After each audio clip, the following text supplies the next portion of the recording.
Hey, today we're going to talk about TTL through the lens, how you can use that in the studio and how that works actually. What does it mean and how does it actually see what exposure is needed? So today I'm here with Jam. She's going to be my model for this shoot. She's great and we are going to take several shots. We're going to change clothes, we're going to change backdrop, and we're going to do different setups so I can show you what kind of readings you're going to get with different setups when you're shooting TTL and how you can change and convert from TTL to manual mode to have full control over your exposure. Let's do it. So the way TTL works is not that you have an eye that sees what's happening in the scene, obviously. What happens is there is going to be a pre-flash. So there's the actual flash and there's a pre-flash just before that. What that does is that it's going to, based on the info that the camera gives the flash, so in this case I'm at f4, 125th of a second and 200 ISO, it's going to give all that information to the flash. That pre-flash is going to fill the light that is missing to have a proper exposure, and it's going to do the second flash, the actual flash, and that's what the camera is going to record. We are going to use an iT32 from Godox, the reason being that it is such a small flash, it is very versatile. I talked about it in a recent video, you can go check it up here, but the whole point is I want to show you that you don't need a big flash in such a small setup. So now what I'm going to do is I'm going to be shooting in TTL, so as I said, f4, 125th of a second, and ISO 200. We're going to take a couple test shots and you will see what's going to happen with the TTL mode. If you look at the photos, you'll see that they're a little bit overexposed. Why is that? Because the model has a very pale skin. The flash doesn't know what's happening. It takes the settings of the camera, the light meter of the camera, and it's going to give me a flash power that goes with that. The problem is if she has a very pale skin, the light is going to reflect more. So what I'm going to do, there's two things you can do here. Either you tell the TTL to, for example, underexpose by one stop. And what that does is it tells the flash, whatever power you want to give me, just give me one stop under. And I'm going to take a photo like that.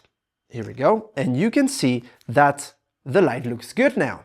Another thing you could do is you could press on TTL on your trigger right here. And that's going to convert to manual mode. And it's going to tell me what the flash gave me, what power it gave me on the last photo. All right, so now we did a change of scenery. So we got the model dressed in white. By the way, I'm going to put the Instagram down here. You can go check it out. The background is now white. I put a pop-up background. And we are going to see what's going to happen in terms of flash power when I shoot in TTL. And is it going to detect what I need for this specific photograph?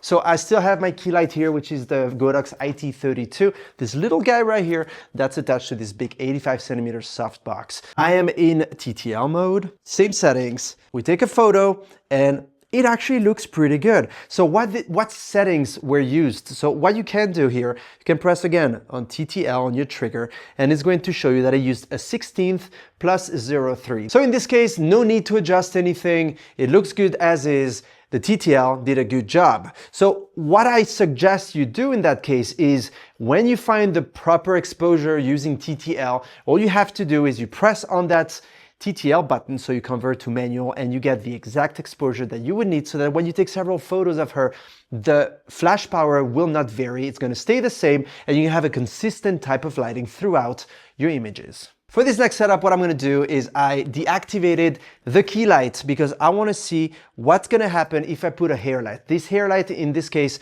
is the Godox IT30 Pro. It is a very small flash, but the good news is I can control it from my X3 Pro trigger.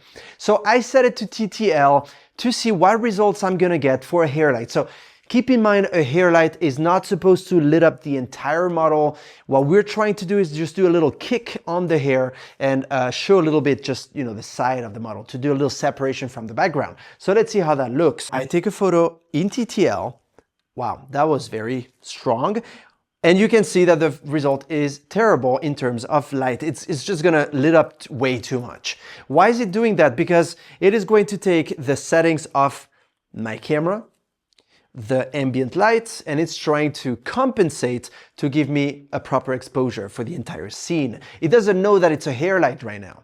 So what can you do? As I told you earlier, you can either bring down the exposure. So let's do, for example, -2 stops. So I'm telling the flash, whatever you're getting as an exposure, go down 2 stops. So we're gonna take a photo like this. And you can see that it is much better. So now it looks like an actual hair light or a little separation light that's going to give me, you know, just a shape for my model. If I press on TTL now, you're gonna see that it's used 1/32 of the power of that flash. So I'm gonna keep it in manual. If I now go back to my key lights and I shoot in TTL, let's see what happens. You can see that it looks good now. So the key light did a good job, and if I press again on TTL, it used 1/8 plus 1/3 of a stop. That is the power that I would need for my flashes. So they're both now in manual, and I can see what power I have for these two flashes. So now if I take photos like so of my model, the result will look good every single time because it doesn't have to calculate again. That concludes the video for today. I hope you learned a trick or two. If you have any question, feel free to ask me. I'll answer it as soon as possible. I use these two little flashes from Godox because I think they're great. I think they're tiny, they're not expensive, and you can really use them for studio shoots as well. See you very soon. Don't forget to subscribe if you like my content, and I see you in the next video. Take care. Cheers.